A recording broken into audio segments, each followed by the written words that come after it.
Today is the 90th Air Force Day, with events planned to showcase the glory and prowess of the Indian Air Force.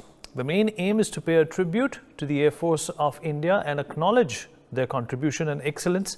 And India has presented a great deal of that in this field. A marvelous parade was organized in the morning, after which the Chief of Air Staff unveiled the new pattern of combat uniform for Indian Force personnel.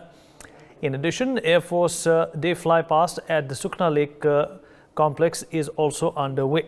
For the first time, Air Force Day celebrations are being held outside the Delhi NCR. We have a number of panelists who are in fact in tune with everything that is important and sacred about today. Wing Commander Praful Bakshi, former Chief Spokesperson, Indian Air Force, Ministry of Defence, joins us on the program. Lieutenant General Sanjay Kulkarni, defence expert, also here with us. Commodore G.J. Singh, Senior Defence Analyst, joins us on the program as well. Major General JKS Parihar, Senior Defence Expert, also with us on the show. Lieutenant Colonel J.S. Sodhi, Foreign Affairs Expert, is also joining us on the program to talk more about this. Commander, taking a leaf out of what Commander Bakshi said, I really like what he said, that it's not about apparatus, it is not about how many aircrafts you have, how many aircraft carriers do you have. It's about the doctrine.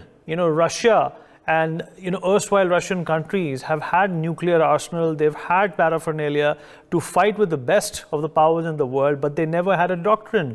They never had the will, they never had the political will to basically streamline their forces into a formidable one. But that is exactly the change that we see here today. First of all, to Wing Commander Bakshi and all our fellow countrymen and air warrior, and to all, I extend my warm best wishes and compliments, congratulations for your glorious Air Force Day. This indeed is a great day for all of us. And Wing Commander Bakshi is, as usual, I've been attending debates with him. He is full of energy and emotions that definitely required it. And doctrine comes when you have a strength. The country gets the strength in decades and decades by financial growth, and then subsequently in the weaponaries and all comes in the due course of time. The main thing what happens is definitely the doctrine has changed, and now we are going for the Indianization. I never like to blame any previous government, whosoever is maybe there, because the situations for them and the service chief at that time in 62 must be different than the 65. 71 we had a best synergy amongst all three services, and that is visible that we conquered eastern part and Bangladesh was liberated.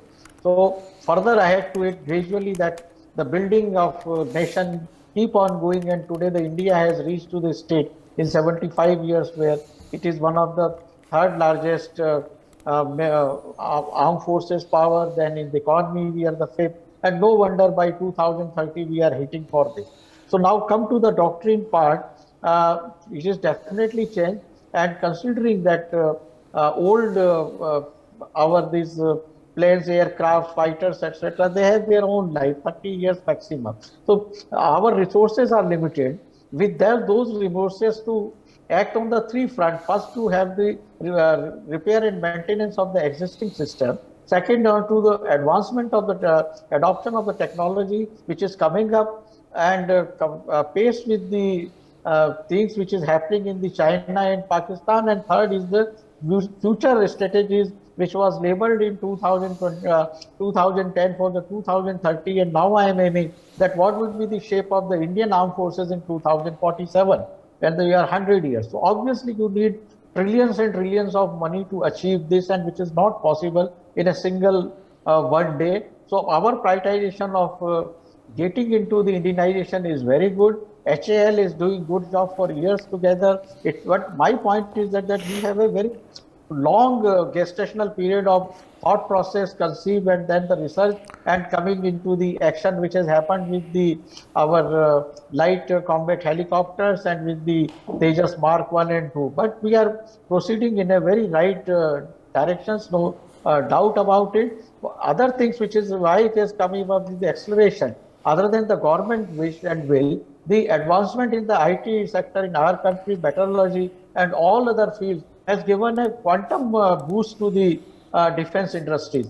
Due defense corridors will definitely hit to our requirement. So overall, I am very optimistic. Second part, the chief has mentioned about the operational branch is given for the officers. This is very much required because strategic command force is coming up. Indian Air Force, from their basic to secure, safeguard our airspace, has turned into the now not only the secured but to went now it is reaching up to the space. All war in the world today will be conquering by the superiority, the finance, IT, cyber, and space sector. So we have to go with this new concept of coming up in our doctrine that the military power is the third. The first thing is the financial status, then comes the cyber, and then comes the space.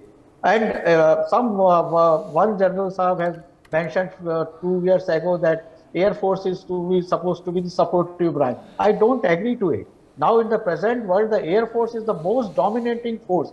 Unless until you have a very strong and big Air Force, you cannot win ground work or you cannot even have the support to the Navy. So a strong and most influential and well-equipped Air Force is the deed of the hour. And that we have to understand in our thought process, put the Air Force in a very highest pedestal now, which is required. I am not undermining the glory of the ground forces. I belong to the ground forces.